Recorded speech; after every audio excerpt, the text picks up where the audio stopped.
I've grown a lot in the last 2 years. I made my first indoor team, and just kind of the focus has changed, and I'm a lot more disciplined, a lot more focused this year, and I think that's helped me a lot with even continuing to run fast in August.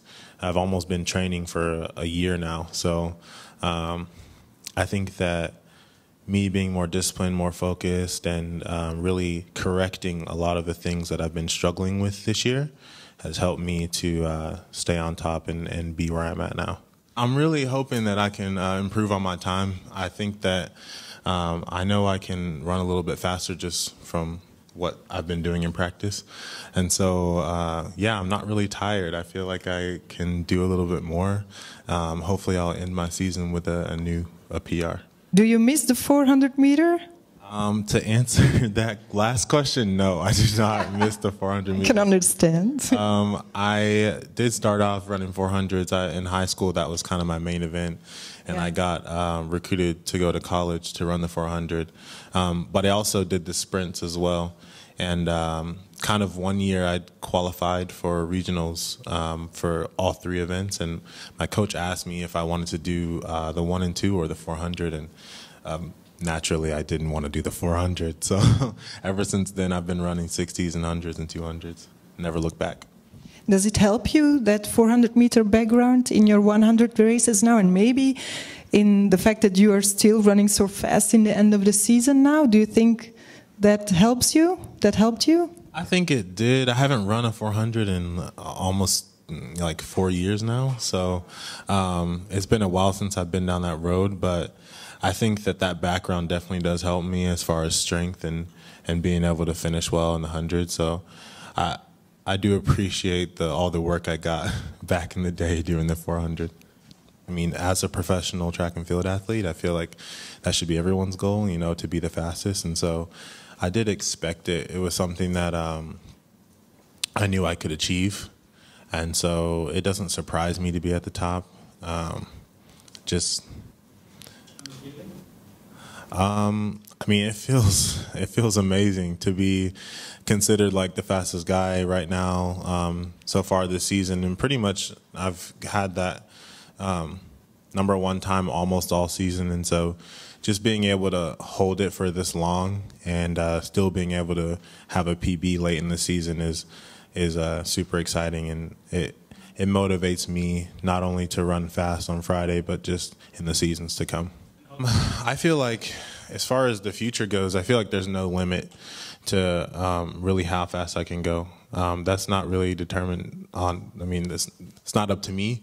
I feel like God has a plan for me, and I know that right now where I'm at is not where I'm going to be, if that makes sense. So I know that I can go faster, not just because of what I'm doing in practice, but I know that God has a plan, and that plan is not for me to stay at 987. So, yeah, I definitely think in the future you'll see a lot more fast times, and I don't know how fast I'll go, but hopefully it's something that shocks the world. I guess we're always looking for a successor to Usain Bolt. Do you feel that I want to take up that part? I get this question a lot, and I like that I'm in that kind of conversation of, one of the next guys to kind of fill that spot. And I feel like I'm doing a pretty decent job, running fast, kind of being the top guy right now. But I always say this, I want to be the best Ronnie Baker that I can. Usain Bolt, he's a legend in our sport. He's set multiple world records, and he's done things that people never thought would be done before. And so a huge respect for him, but just wanting to be the best Ronnie Baker and have people, when they think about track and field, say, oh yeah, that Ronnie guy, he's someone that was special. And so that's kind of my main focus when it comes to, I guess, being that guy or filling those shoes. If I'm not mistaken, you've never run against him? Nope. Is that a frustration for you? It was. I think last year would have been my last time to try to race him, and I was at USA Trials, and I was running really, really well up until then, and I ended up having a hamstring injury in the first round and just didn't make it out. So it was definitely frustrating. I think that it was more frustrating just not making the team, but not being able to race him would. That was one of my goals, was to just be in the same race as him. You know, someone that's been to the highest level of track and field. So that would have been great, but it was a bit frustrating. I think I'm over it now. I would love to meet him in person. I've never even seen him. So you can always go and play soccer. Yeah, right. So yeah, hopefully I will meet him one day. They say he's like really, really tall, and he's a nice guy. So hopefully I'll get to meet him. Ronnie, US are number 1, 2, and 3 this year for the moment. Is that an issue for you guys to be on top again after all those years with Jamaican domination since I don't think it's a problem. I think it's a good thing that the Americans are running really fast. We're kind of, I guess, asserting some dominance early before these next couple of years, especially the World Year next year and the Olympic year. So I think it's a good problem for us to have. It obviously keeps us all competitive and on our toes. And yeah, like us having 3 guys at the top it makes you think about what our trials are going to be like next year. So, yeah, I think it's a good problem to have, and I like it because it keeps everyone on their toes and keeps everyone competitive. So, yeah, it's great.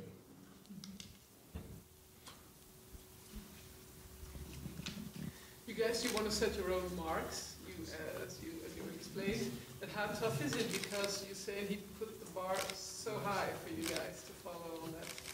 How tough is that?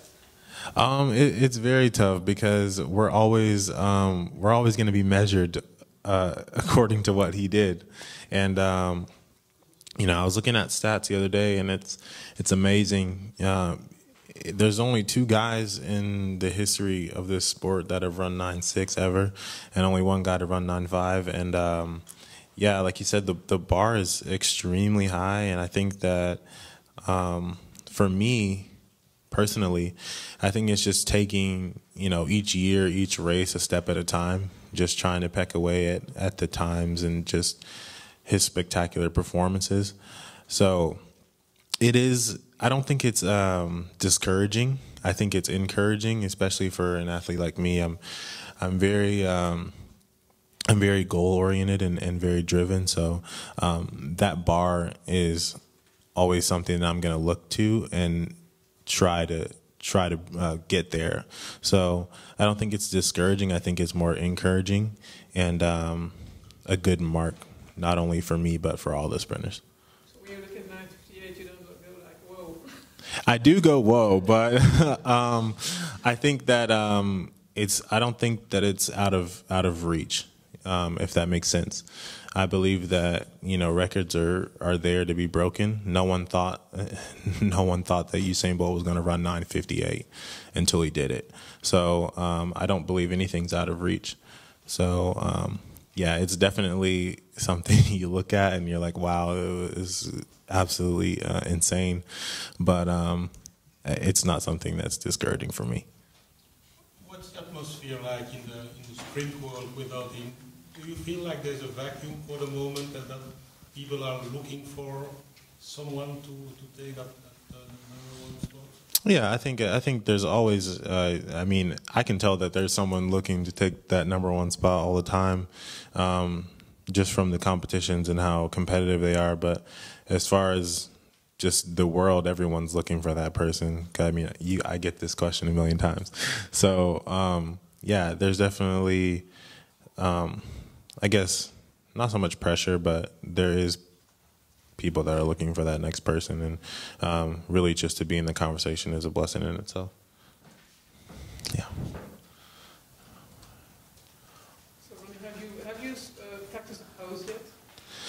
Oh man, I don't have a pose per se.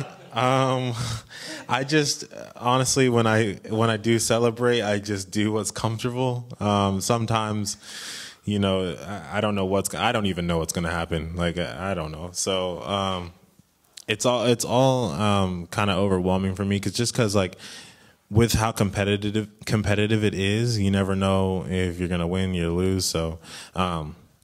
I feel like when it does happen, for me, it's just whatever I feel like doing at that point. So maybe I need to figure out a signature pose, but you know, like then again, it's always going to be compared to the big guy, Usain Bolt. Like, oh man, it's not as good, or you know.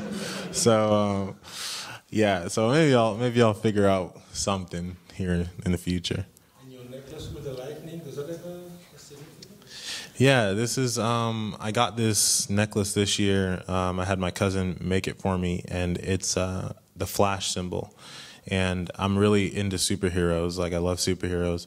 My favorite superhero is Iron Man, but the Flash really kind of embodies everything that I'm trying to be. Like, I'm trying to be the fastest man alive. So I wear that as a constant reminder of my goals and what I'm trying to accomplish, and I think it just makes me feel faster in general. So that's kind of the background of the necklace. How about a 200? Your PB is quite slow. 2055. Yeah. Yeah, it is quite slow. I'm not even gonna lie. 2055 just. It doesn't. To me, it doesn't make sense. Me and my coach, we joke and laugh about this all the time, because my 200 time, like you said, is 2055, and it doesn't make any sense. So I haven't run very many 200s. I mean, even while I was in college, I think I ran a total of maybe less than 10. So. I know I can run faster than 2055. I think it's just me figuring out the race model, and that's one thing. I ran a couple this year, and I just struggled figuring out, you know, when to go fast, when to relax, when to, you know, kick, you know, all that stuff. So I think that once I practice that a little more, it'll come natural. I'm speaking from my perspective, just because. I've used this year, I haven't really taken it as, oh, well, it's an off year, I'm not gonna run as much, or, you know, I'm not gonna take it as seriously. But I think that this year for me, it was a huge thing as far as development. And so, like I said, I've been working on all those small things so that next year it becomes easy and it becomes natural, and I don't have to focus on so much of all the small technical things, because I've already been working on that for this whole season. So I think that next year for me, not necessarily it will be easier, because the competition is gonna be very, very high. But as far as what I'm focusing on, I can take less focus on the small things that I've been working on this year and focus on the big picture.